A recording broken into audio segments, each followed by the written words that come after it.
رسول اللہ صلی اللہ علیہ وآلہ وسلم نے فرمایا، اپنے بھائی کی مدد کرو خواہ وہ ظالم ہو یا مظلوم۔ صحابہ نے عرض کیا، یا رسول اللہ، ہم مظلوم کی تو مدد کر سکتے ہیں لیکن ظالم کی مدد کس طرح کریں؟ آپ صلی اللہ علیہ وآلہ وسلم نے فرمایا کہ ظلم سے اس کا ہاتھ پکڑ لو۔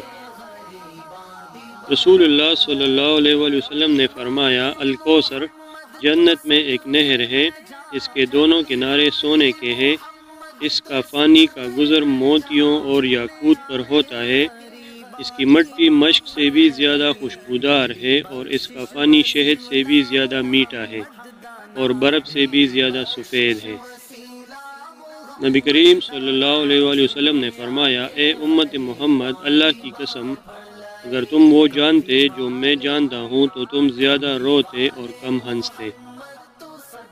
رسول اللہ صلی اللہ علیہ وآلہ وسلم نے فرمایا، مومن کو اس کے اعمال اور نیکیوں میں سے اس کے مرنے کے بعد جن چیزوں کا ثواب پہنچتا رہتا ہے وہ یہ ہے: علم جو اس نے سکھایا اور پھیلایا، نیک اور صالح اولاد جو چھوڑ گیا، وراثت میں قرآن مجید چھوڑ گیا، کوئی مسجد بنا گیا، یا مسافروں کے لیے کوئی مسافرخانہ بنوا دیا ہو، یا کوئی نہر جاری کر گیا، یا زندگی اور صحت و تندرستی کی حالت میں اپنے مال سے کوئی صدقہ نکالا ہو تو اس کا ثواب اس کے مرنے کے بعد بھی اسے ملتا رہے گا۔ رسول اللہ صلی اللہ علیہ وآلہ وسلم نے فرمایا، قسم ہے اس ذات کی جس کے ہاتھ میں میری جان ہے، تم جنت میں داخل نہیں ہو سکتے جب تک کہ تم مومن نہ بن جاؤ، اور اس وقت تک مومن نہیں ہو سکتے جب تک کہ آپس میں محبت نہ کرنے لگو۔ کیا میں تمہیں وہ چیز نہ بتاؤں کہ اگر تم اسے کرنے لگو تو تم میں باہمی محبت پیدا ہو جائے؟ وہ یہ کہ آپس میں سلام کو عام کرو اور پھیلاؤ۔ ایک شخص نے نبی اکرم صلی اللہ علیہ وآلہ وسلم سے پوچھا، بیوی کا شوہر پر کیا حق ہے؟ آپ صلی اللہ علیہ وآلہ وسلم نے فرمایا، جب کھائے تو اس کو کھلائے، جب خود پہنے تو اس کو بھی پہنائے، اس کے چہرے پر نہ مارے، اس کو برا بھلا نہ کہے، اور اگر اس سے لا تعلقی اختیار کرے تو بھی اسے گھر ہی میں رکھے۔ رسول اللہ صلی اللہ علیہ وآلہ وسلم نے فرمایا، نبی کریم، جو شخص جمعہ کے دن غسل کرے اور خوب اچھی طرح سے پاکی حاصل کرے اور تیل استعمال کرے یا گھر میں جو خوشبو میسر ہو استعمال کرے، پھر نماز جمعہ کے لیے نکلے اور مسجد میں پہنچ کر دو آدمیوں کے درمیان نہ گھسے، پھر جتنی ہو سکے نفل نماز پڑھے، اور جب امام خطبہ شروع کرے تو خاموش سنتا رہے، تو اس کے اس جمعے سے لے کر دوسرے جمعہ تک سارے گناہ معاف کر دیے جاتے ہیں۔ رسول اللہ صلی اللہ علیہ وآلہ وسلم نے فرمایا، جو شخص کسی عیب کی خبریں سنانے والے کے پاس آئے اور اس سے کسی چیز کے بارے میں پوچھے تو 40 راتوں تک اس شخص کی نماز قبول نہیں ہوتی۔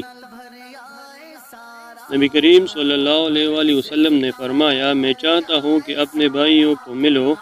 صحابہ کرام رضی اللہ عنہما نے کہا کہ ہم آپ کے بھائی ہیں۔ آپ صلی اللہ علیہ وسلم نے فرمایا، تم تو میرے ساتھی ہو، میرے بھائی تو وہ ہے جو بن دیکھے مجھ پر ایمان لائیں گے۔ رسول اللہ صلی اللہ علیہ وآلہ وسلم نے فرمایا، جو کوئی شب قدر میں ایمان کے ساتھ اور حصول ثواب کی نیت سے عبادت میں کھڑا ہوں، اس کے تمام پچھلے گناہ بخش دیے جائیں گے، اور جس نے رمضان کے روزے ایمان کے ساتھ اور ثواب کی نیت سے رکھے، اس کے اگلے تمام گناہ معاف کر دیے جائیں گے۔ رسول اللہ صلی اللہ علیہ وآلہ وسلم نے فرمایا، صدقہ فکر روزہ دار کو فحش اور بیہودہ باتوں سے پاک کرنے اور مسکینوں کی خوراک کے لیے فرض قرار دیا، لہذا جس نے اسے نماز عید سے پہلے ادا کر دیا تو یہ مقبول زکوٰۃ ہے، اور جس نے نماز کے بعد ادا کیا تو وہ عام صدقات میں سے ایک صدقہ ہے۔ نبی کریم صلی اللہ علیہ وآلہ وسلم نے رشوت دینے والے اور رشوت لینے والے دونوں پر لعنت بھیجی ہے۔ رسول اللہ صلی اللہ علیہ وآلہ وسلم نے فرمایا، قیامت قائم نہیں ہوگی حتیٰ کہ زمانہ قریب آ جائے گا، تو سال مہینے کی طرح، مہینے جمعہ یعنی 7 دن کی طرح، جمعہ یعنی ہفتہ دن کی طرح، اور دن گھنٹے کی طرح، اور گھنٹہ آگ کے شعلے کی طرح ہوگا۔ تم میں سے جسے اندیشہ ہو کہ وہ رات کے آخری پہر میں نہیں اٹھ سکے گا تو وہ رات کے شروع ہی میں وتر پڑھ لے، اور جو رات کے آخری حصے میں اٹھنے کی امید رکھتا ہو تو وہ رات کے آخری حصے میں وتر پڑھے، کیونکہ رات کے آخری حصے میں قرآن پڑھنے پر فرشتے حاضر ہوتے ہیں، یہ افضل وقت ہے۔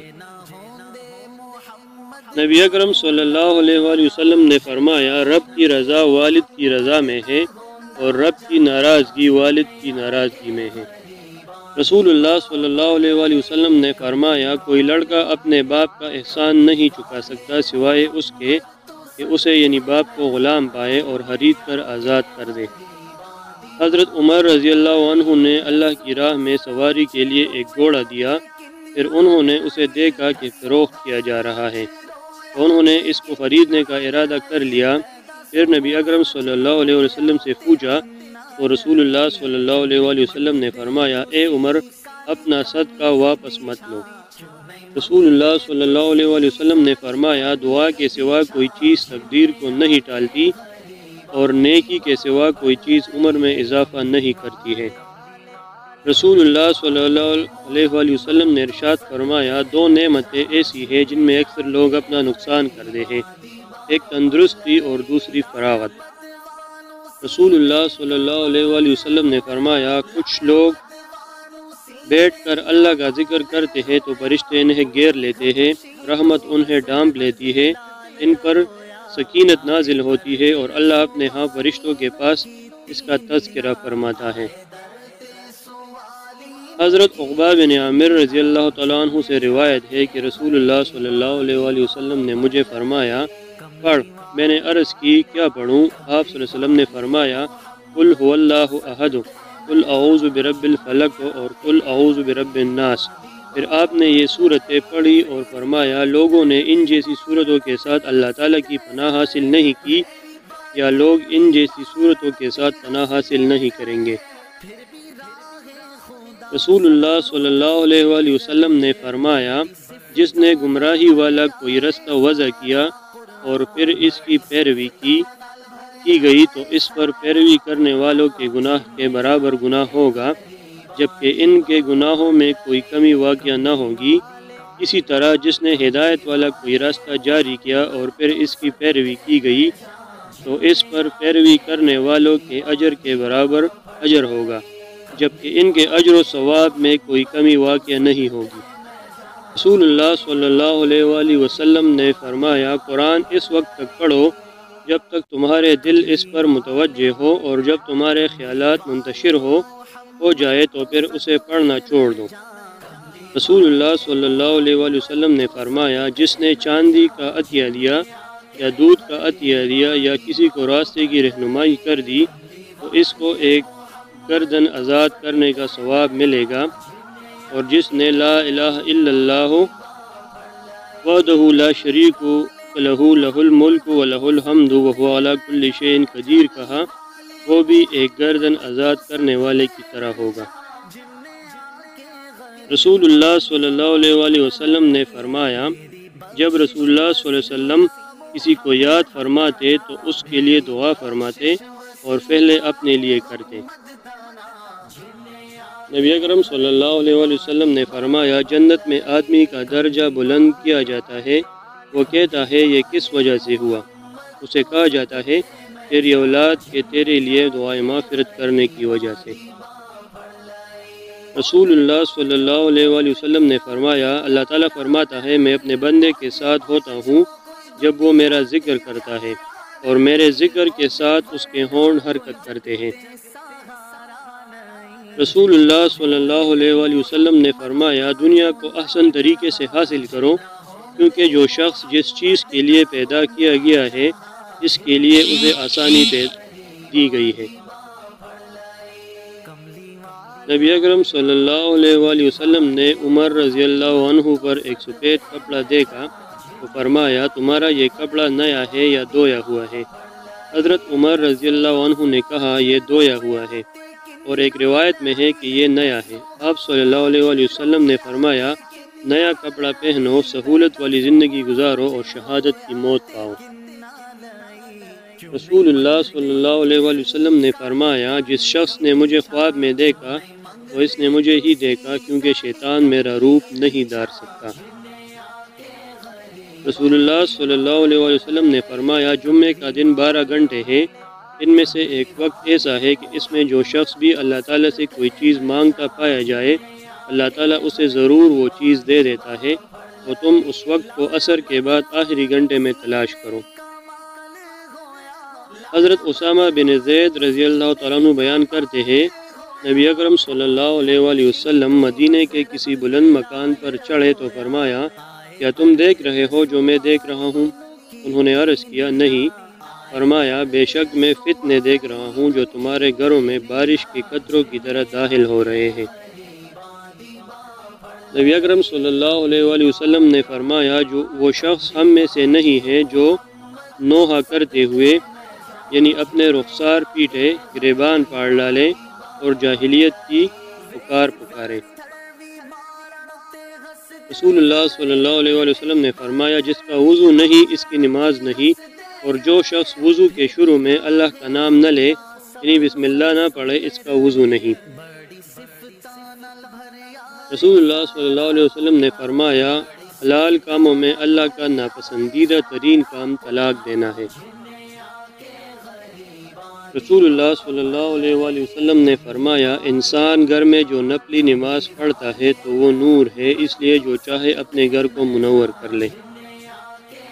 اچھے لباس میں زیب و زینت اختیار کرنا کسی چیز میں تکبر نہیں ہے، بلکہ یہ ایک جائز امر ہے، کیونکہ اللہ خوبصورت ہے اور خوبصورتی کو پسند کرتا ہے، جیسا کہ آپ صلی اللہ علیہ وآلہ وسلم نے فرمایا، اللہ خود خوبصورت ہے، وہ خوبصورتی کو پسند فرماتا ہے۔ رسول اللہ صلی اللہ علیہ وآلہ وسلم نے فرمایا، تم میں بہتر وہ ہے جو کھانا کھلاتا ہے۔ نبی اکرم صلی اللہ علیہ وآلہ وسلم نے کبھی کسی کھانے میں کوئی عیب نہیں نکالا، اگر پسند ہوا تو کھا لیا اور اگر ناپسند ہوا تو چھوڑ دیا۔ جس شخص نے 2 لڑکیوں کی ان کے بالغ ہونے تک پرورش کی، قیامت کے دن وہ اور میں اس طرح آئیں گے، اور آپ صلی اللہ علیہ وسلم نے اپنی 2 انگلیوں کو ہلا دیا۔ رسول اللہ صلی اللہ علیہ وآلہ وسلم نے ارشاد فرمایا، باجماعت نماز پڑھنا اکیلے نماز سے 27 درجے افضل ہے۔ رسول اللہ صلی اللہ علیہ وآلہ وسلم نے ارشاد فرمایا، دعا بلا کو ٹال دیتی ہے۔ رسول اللہ صلی اللہ علیہ وآلہ وسلم نے ارشاد فرمایا، نعمت پر الحمدللہ کہنا ملنے والی نعمت سے افضل ہے۔